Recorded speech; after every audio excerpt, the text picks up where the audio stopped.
Iran ও Israel 12 দিনের যুদ্ধে উভয় দেশই পাল্টাপাল্টি ড্রোন হামলা চালায়। ইসরায়েলের ড্রোনগুলো আজারবাইজানের আকাশসীমা ব্যবহার করে ইরানের উপর আক্রমণ চালায় বলে অভিযোগ ওঠে। এ ব্যাপারে দেশটির কাছে স্পষ্ট ব্যাখ্যা চেয়েছে ইরান। বিস্তারিত জানাচ্ছেন জান্নাতুন নাহার জেরি। আজারবাইজান ইরানের প্রতিবেশী মুসলিম দেশ।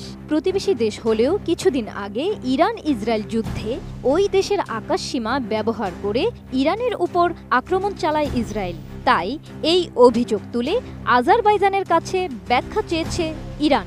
ইরানি বার্তা সংস্থা ইসনা নিউজ থেকে এ তথ্য জানা যায়। প্রতিবেদনে বলা হয়েছে, সাম্প্রতিক দুই দেশের মধ্যে সংঘাতের সময় আজারবাইজান থেকে কিছু ইসরায়েলি ড্রোন ইরানের উপর এসে পড়ে। এমনই অভিযোগ করেছিলেন ইরানের প্রেসিডেন্ট মাসুদ পেজেশকিয়ান। ২৬ জুন বৃহস্পতিবার আজারবাইজানের প্রেসিডেন্ট ইলহাম আলিয়েভের সঙ্গে টেলিফোনে আলাপে তিনি এ অভিযোগের তদন্ত ও যাচাইয়ের আহ্বান জানান। সেই সাথে এর স্পষ্ট ধারণা ব্যাখ্যা চেয়েছেন। ন্যাশনাল প্রেস ক্লাবে এক সংবাদ সম্মেলনে আর্মেনিয়ায় নিযুক্ত ইরানের রাষ্ট্রদূত মেহেদি সোবহানি জানিয়েছেন, ইরানি গোয়েন্দারা তথ্য পেয়েছেন যে প্রতিবেশী দেশগুলো বিশেষ করে আজারবাইজান থেকে অল্প সংখ্যক ইসরায়েলি মনুষ্যবিহীন বিমান ইউএভি ইরানে প্রবেশ করেছে। ওইসব ড্রোন এবং মাইক্রো এয়ারক্রাফট আজারবাইজানের ভূখণ্ডের মধ্য দিয়ে ইরানের আকাশসীমা লঙ্ঘন করেছে বলে বহু মিডিয়া রিপোর্ট করেছে।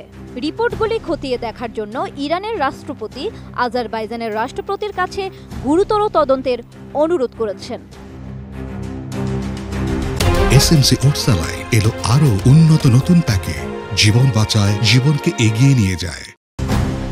সোবহানি উল্লেখ করেছেন যে আজারবাইজান ইরানকে আশ্বস্ত করেছে তারা তার ভূখণ্ড ইসলামিক প্রজাতন্ত্রের বিরুদ্ধে ব্যবহার করতে দেবে না। তবে তিনি ইসরায়েলের কর্মকাণ্ডের অপ্রত্যাশিত প্রকৃতির উপর জোর দিয়ে বলেন, সকলেই জানে যে ইসরায়েলি সরকার কোনো নিয়ম বা আইন মানে না, তারা পরিস্থিতির সুযোগ নিতে পারে। ইরানের রাষ্ট্রদূত সোবহানি আরও বলেন, যদি নিশ্চিত করা হয় যে সাম্প্রতিক যুদ্ধের সময় ইসরায়েল যদি আজারবাইজানের মাটি ব্যবহার করে ইরানের বিরুদ্ধে আক্রমণ চালিয়েছে, তাহলে তেহরান এটিকে একটি গুরুতর লঙ্ঘন বলে বিবেচনা করবে। যদি আজারবাইজান এই ধরনের অনুমতি দিয়ে থাকে, তাহলে আন্তর্জাতিক আইন অনুসারে তাদের অবশ্যই একটি ব্যাখ্যা প্রদান করতে হবে। দুই দেশের মধ্যে সম্পর্ক দীর্ঘদিন ধরে উত্তেজনাপূর্ণ ছিল, কারণ ২০২৩ সালের মার্চ মাসে আজারবাইজান ইসরায়েলে একটি দূতাবাস খুলেছিল। আজারবাইজান ইসরায়েলের সাথেও ঘনিষ্ঠ সম্পর্ক বজায় রেখেছে, যা তেহরান তার শীর্ষ আঞ্চলিক শত্রু হিসেবে দেখে। ইরান বারবার আজারবাইজান এবং ইসরায়েলের মধ্যে সম্পর্ক উন্নত করার বিরোধিতা করেছে। জান্নাতুন Nahar Jerry, desk report, ATN news.